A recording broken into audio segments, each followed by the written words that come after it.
Upcoming ఎపిసోడ్లో చారు చాలా హ్యాపీగా స్వీట్ తీసుకుని వచ్చి వాళ్ళ అత్తయ్య అండ్ పిన్ని వాళ్ళకి స్వీట్ ఇచ్చి ముందు స్వీట్ తినండి అత్తయ్య అని చెప్పి చాలా ప్రేమగా ఇస్తూ ఉంటే, ఇప్పుడు స్వీట్స్ తినడానికి ఏం మంచి జరిగింది అని చెప్పి పార్వతి అడిగేసరికి, ఎందుకంటే అదే చచ్చిపోయింది కాబట్టి మీరు స్వీట్స్ తినండి అని చెప్పి అనేసరికి ఒక్కసారిగా పద్మ పార్వతి ఇద్దరు కూడా షాక్ అయిపోతారు.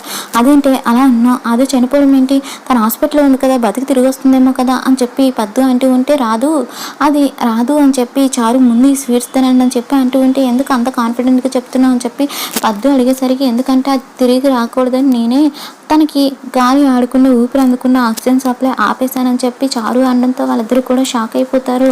ఇక అలా చేసావు, ఎందుకు చేసావు అని చెప్పి అడుగుతూ ఉంటే, మరేం చేయమంటారు, ఆద్య బ్రతుకుంటే ఆ ఆద్య చచ్చిపోవాలని చెప్పి నిప్పుల్లో తోస్తాను, కానీ అది పూర్తిగా కాలు బూడిదవ్వకుండా బ్రతికి హాస్పిటల్లో పడింది.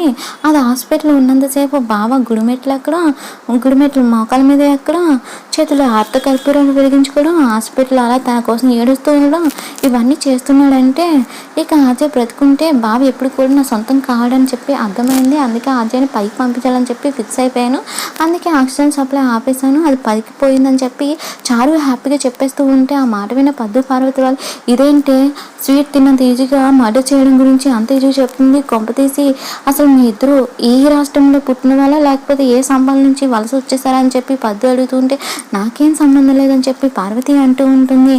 నేనేమి తన్ని ఊపిరి అందకుండా చేసి చంపేయలేదు, ఆక్సిజన్ సప్లై ఆపేశాను, అదే చచ్చింది అని చెప్పి చారు చాలా నెగ్లిజెన్స్గా చెప్పేసరికి ఇక పద్దు ఏమో పెట్రోల్ పోసి తగలెట్టినా గొంతు కోసి చంపినా సరే మర్డర్నే అని చెప్పి పద్దు అంటూ ఉంటుంది. ఆయన ఏం చేయమంటారు, అది నా జీవితానికి అడ్డుగా ఉంది, అందుకే దాన్ని అడ్డం తొలగించాను, ఆయన మీరు స్వీట్స్ తినండి, ఇప్పుడు అదే సెవెన్ తీసుకొని అందరూ ఇంటికి వస్తారు, అప్పుడు మీరు తిండి తిప్పలేనట్టుగా నటించాలి కదా అని చెప్పి ఇక మాట్లాడుతూ ఉంటుంది.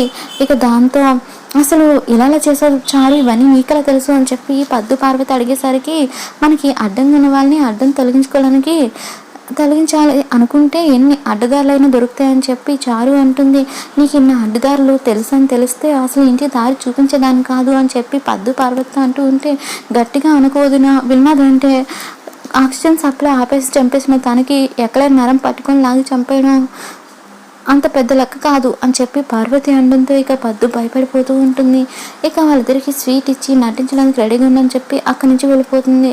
దాంతో అసలు ఇది మరీ డేంజరస్గా ఉంది, అనవసరంగా దాన్ని ఇక్కడ తీసుకొచ్చామని చెప్పి పద్దు అంటూ ఉంటే, ఏం చేస్తాం, చేసుకున్న వాళ్ళకి చేసుకున్నంత కర్మ అనుభవించక తప్పుతుందా అని చెప్పి పార్వతి అంటుంది. నెక్స్ట్ సీన్లో అజయ్ తీసుకుని రఘురామ్ వాళ్ళ ఫ్యామిలీ అంతా అక్కడ కార్లో వస్తారు. కార్ రాగానే చారు చాలా సంతోషంగా అదే సెవెన్ తీసుకొని అందరూ వస్తారు. ఇక మనం చాలా ఎమోషనల్ డ్రామా నటించాలి, అందరూ రెడీగా ఉన్నానని చెప్పి ఫిక్స్ చేసి బయటికి తీసుకొని వెళ్తుంది చారు.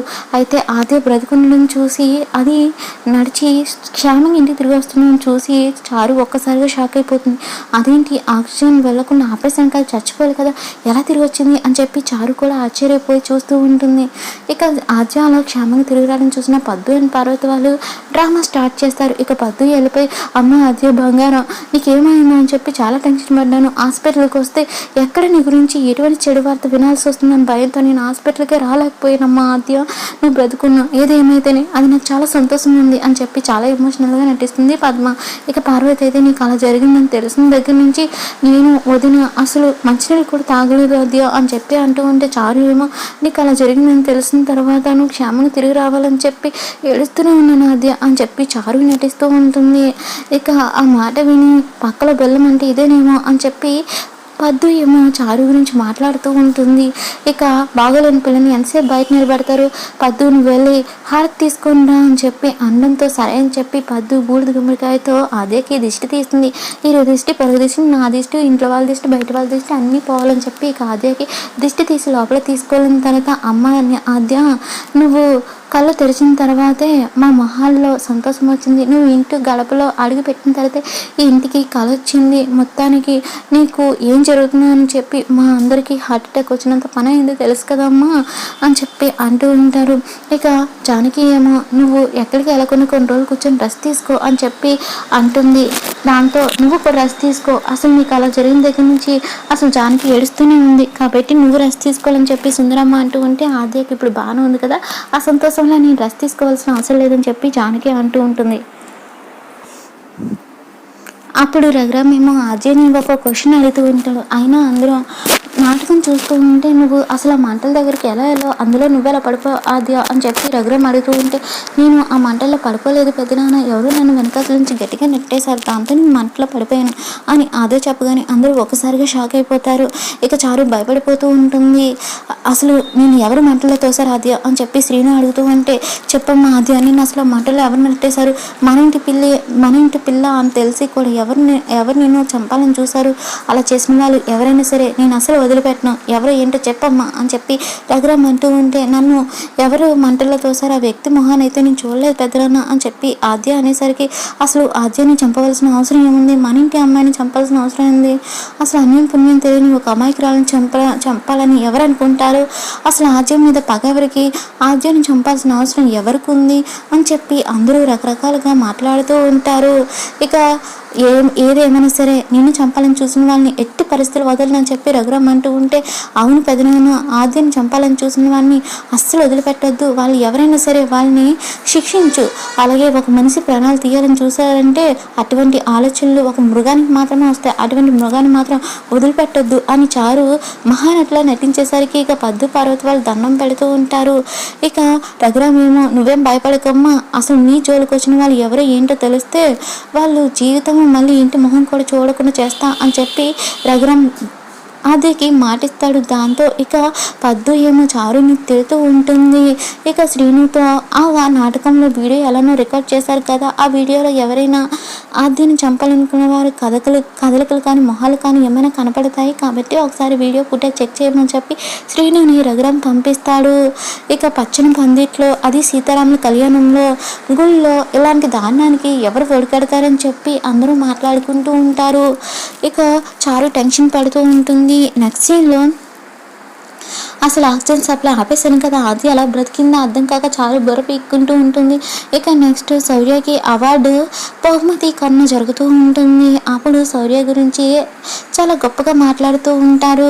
కాలేజ్ స్టూడెంట్స్ చాలా హ్యాపీగా ఫీల్ అవుతూ ఉంటారు, కానీ రామలక్ష్మి మాత్రం చాలా డల్గా ఉంటుంది. దాంతో తన ఫ్రెండ్ శౌర్య సాయికి అవార్డు ఇస్తున్నారంటే అందరికన్నా నువ్వే కదా ఎక్కువ అడావిడి చేయాలి, అలాంటిది నువ్వేంటి అలా సైలెంట్గా ఉన్నా అని చెప్పి రామలక్ష్మి అడుగుతుంటే రామలక్ష్మి మౌనంగా ఉంటుంది. అప్పుడు స్టేజ్ మీద ఒకసారి ఏమో శౌర్య గురించి చాలా గొప్పగా చెప్తూ ఉంటారు. మన శౌర్య సార్ గురించి చెప్పాలంటే ఒక కుటుంబంలోని వ్యక్తి గురించి కుటుంబ సభ్యులకు చెప్పడం లాంటిది. అతను ఎలాంటి వాడు, అతని వ్యక్తిత్వం ఎలాంటిదో, అతని మంచితనం గురించి అందరికీ తెలిసిందే. అయితే ఈరోజు ఈ ఉత్తమ కోచ్ అవార్డు ఎందుకు ఇవ్వాల్సి వస్తుంది మాత్రం అందరికీ చెప్పి తీరాల్సిందే. గతంలో మన కాలేజ్కి ఎంతోమంది కోచ్లు వచ్చారు, ఎంతోమంది ట్రైనింగ్ ఇచ్చారు, కానీ ఏ రోజు కూడా మన కాలేజ్ స్టూడెంట్స్ని జిల్లా స్థాయి పోటీలకి సిద్ధం కూడా చేయలేదు. అలాంటిది మొదటిసారిగా మన కాలేజ్ స్టూడెంట్స్ జిల్లా స్థాయి పోటీలకి వెళ్తున్నారంటే దానికి కారణం ఈ శౌర్య సారే. తను ఎంతగానో కష్టపడి పిల్లల్ని ఆ స్థాయికి తీసుకొని వచ్చారు అని చెప్పి ఇక శౌర్యకి అవార్డు ఇస్తాడు. దాంతో శౌర్య చాలా హ్యాపీగా ఫీల్ అవుతూ ఉంటాడు. ఇక అయితే పెద్దలు శౌర్య సార్ గురించి మాట్లాడే ముందు పిల్లలు ఆయన గురించి మాట్లాడితే మంచిది. అందులో ముఖ్యంగా తను ఎంతో అభిమానించి ఎంతో ట్రైనింగ్ ఇచ్చి జిల్లా స్థాయి పోటీకి సిద్ధం చేసిన ముఖ్యమైన క్రీడాకారిని రామలక్ష్మి మాట్లాడేసిందిగా కోరుతున్నాను చెప్పి రామలక్ష్మిని స్టేజ్ పైకి రమ్మంటే రామలక్ష్మి మౌనంగా ఉంటుంది. శౌర్య చాలా బాధగా ఉంటాడు. ఇక రామలక్ష్మిని తన ఫ్రెండ్ ఏమో సార్ పిలుస్తున్నాడు కదా, వెళ్ళకపోతే బాగోదు, వెళ్ళి మాట్లాడని చెప్పి పంపించడంతో రామలక్ష్మి స్టేజ్ మీదకి వెళ్తుంది. ఇక సరిగ్గా అదే సమయానికి శౌర్య రామలక్ష్మిని సేవ్ చేస్తున్నప్పుడు వీడియోని తప్పుగా ప్రచారం చేస్తూ సోషల్ మీడియాలో పబ్లిష్ అవుతుంది. ఆ వీడియోని స్టూడెంట్స్ లెక్చరర్స్ అందరూ కూడా చూసి షాక్ అయిపోతారు. ఇక అందరూ కూడా శౌర్యని అదే రకంగా చూస్తూ ఉంటారు. రామలక్ష్మికి శౌర్యకి అసలు ఏం జరుగుతుందో అర్థం కాదు.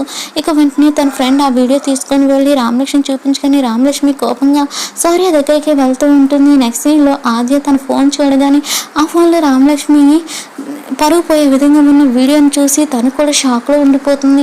అప్పుడే అడిగి వెళ్తున్న జానకి ఆ రామలక్ష్మికి సంబంధించిన వీడియో చూసి షాక్ అయ్యి వెంటనే రఘురామ్ దగ్గరికి వెళ్ళి వీడియోని చూపిస్తూ ఉంటుంది. మరి శౌర్య ఏ తప్పు చేయలేదని ఎలా ప్రూవ్ అవుతుంది?